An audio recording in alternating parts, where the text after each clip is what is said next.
Hello everybody, I am finally back with a brand new video. I know I haven't uploaded one in a few weeks and I haven't been communicating too much, but basically I went on vacation about halfway through January. I was, on my vacation for about a week and a half. About half of that week was because my flights kept getting canceled due to weather, and then I had to do catch-up at work when I got back home, so I definitely have not really been making too many videos because I've had a lot going on, and because I've been pretty lazy and have not had any ideas. But I have some ideas now, so let's get into things. So ever since the Switch was formally shown off back in October, and even more so since it was elaborated on back in January, I've been seeing a lot of people pretty worried, saying that they think that the Switch is going to be like another Wii U, and that Nintendo's repeating all their same mistakes, and that it's going to flop, it's not going to get any games, and they're going to waste their investment on their Switch.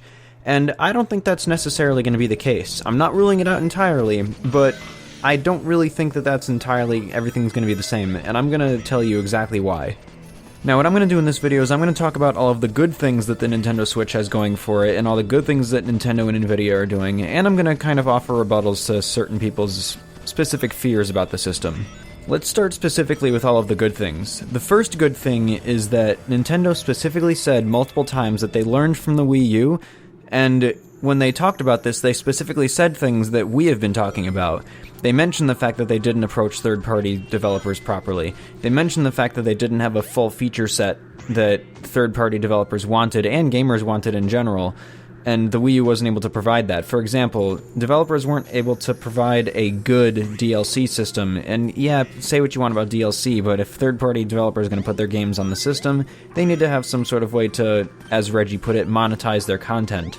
The second thing that they did was they amassed a humongous number of third-party developers to work on games for the Switch. Now, what kinds of games these are, we've seen kind of a glimpse right now, but we haven't seen everything. But the point is they've gotten all of these developers to start working on the system. And the difference with the Wii U and the Switch in this situation is, one, the list is far bigger, including many such as Bethesda who have not made a game on a Nintendo system since gaming was in 2D. The list is a lot bigger. The second thing is that a lot of these developers are saying specifically really, really good things about the Switch. They like the system, they like the hardware, Nintendo's doing a good job. EA said that Nintendo's doing everything that third-party developers want. This is good stuff to hear, and this is not the kind of stuff you heard with the Wii U. With the Wii U, it was very vague, neutral statements, like, oh, we like working with Nintendo and they're an important part of the industry. Great. Meanwhile, with the Switch, we're hearing stuff such as, I love the hardware, we absolutely love the idea, Nintendo's doing great new things, and we love working with them, and we're excited to show people what we have to offer. That's a pretty big difference in tone. The third thing is, even though the hardware is less powerful than the PS4 and Xbox One, no shit because it's a handheld unit, Nintendo did go with a modern architecture, and the company that made the chip that it's going with, whether you think it's going to be going with the Maxwell architecture or the Pascal, which right now we still don't know for sure, and there's evidence going both ways if you check out Spawnwave's video on the topic called Revisiting the Foxconn Nintendo Switch Leaks. It's still going to be on the same modern architecture, shared with modern high-end GPUs on the PC side, so it's going to be pretty easy to develop for, and Nvidia is going to make sure that developers know how to get the most out of the system. I've said this in my previous videos already, including my most viewed video, that Nvidia is known for working directly with developers, and Nintendo's doing a better job at it too. So basically we've got better hardware, even though it's not necessarily as strong as it could be. We've got easier hardware to work with, which we've heard from multiple people, and we've got Nintendo and Nvidia showing more effort, so that's good. And finally, the biggest reason why this is not going to be a repeat of the Wii U situation, and this right here is the number one reason why the Wii U flopped. Everything else that was a problem with the Wii U stemmed from this, or what was directly caused by this. The Switch is being marketed properly, and it's being marketed well. I know that's kind of redundant, but let me kind of explain myself. One, when I say it's being marketed properly, what I mean is that they're not showing commercials with families standing in front of their system waggling remotes 100% of the time. They are doing that a little bit, but that's fine if that's just a part of the system. It's being marketed mostly towards young adults. Look at the initial reveal trailer. The view count on that lapped the Wii U's reveal trailer or reveal on YouTube within just a few days versus the Wii U's 5 years. They were showing young adults going throughout their day, traveling, working, doing other things, and playing Switch as they go, and then going home and playing it on their TV. well, guess what else they're doing in their Super Bowl commercial that they have coming up? They're showing a young adult playing Zelda in bed, going out somewhere else, and then coming home and playing it on his TV. Just like that. That's in the middle of the Super Bowl, and it's a short, sweet, to-the-point commercial. They do have an extended version showing the Joy-Cons and 1-2 Switch and all that, but Nintendo was smart. They went with what most people who are watching the Super Bowl are going to want to see in a video game system, or at least the gamers among those crowds, and that's that kind of system. Not necessarily the Waggle remote, which of course it'll offer some of those features too for the people who like it. But that's not all. Nintendo's also sponsoring the Kids' Choice Awards, which is in Nickelodeon, and that's probably where they're going to be showing off stuff such as 1-2 Switch and other games, along with Zelda and Mario and all that. But they're going to be sponsoring the Kids' Choice Awards, which, say what you want about Nickelodeon nowadays, it still has a lot of people watching it, and they're going to make sure that people know about it. Compare this with the Wii U, which had no big marketing campaigns. Nintendo kind of didn't really know what they were doing with it, and I keep referencing back to this video in all my videos I make, but there was probably a reason for this, and I went over this in the past. I'll link to that in the description too, along with Spawnwave's video. What's the biggest thing that they did? They did do some Best Buy demos for like Mario Kart and Splatoon, and great. That's awesome. I mean, they should still be they should continue to do that with the Nintendo Switch. Best Buy demos, maybe GameStop. But what was their biggest one that they did? Pottery Barn. They had a Pottery Barn deal, and that's because that was probably the cheapest store to do some sort of Nintendo deal with. And Nintendo's going balls to the wall this time with marketing, and they need to continue doing this, because this is going to help the system tremendously.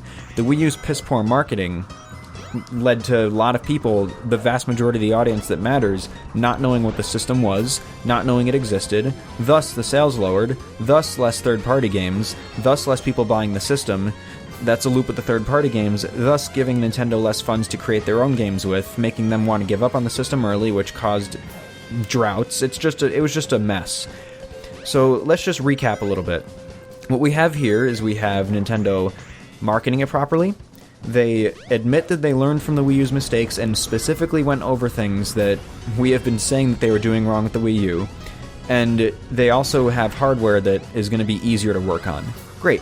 So that's 3 of the Wii U's biggest problems taken care of right there.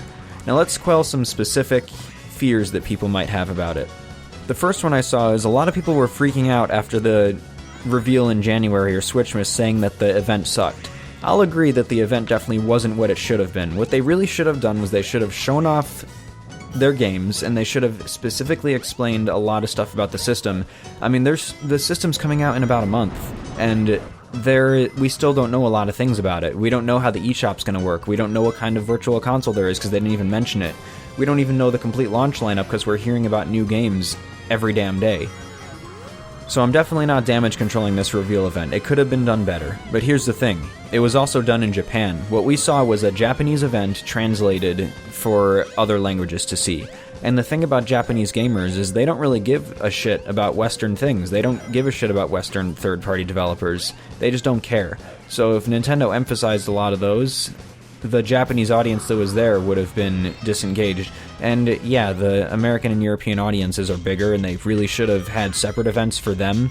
But this is what we have to deal with for now, I guess. So it's because it was a Japanese crowd. It's not that much to worry about. In fact, just that same day, there was a bunch of other stuff shown off and revealed and announced that was not even hinted at or mentioned during the event, which, a lot of people weren't really paying attention to. The second fear I see a lot of people bringing up is that a lot of developers were saying that they're going to try the wait-and-see approach for actually making games or full-fledged games for the Switch.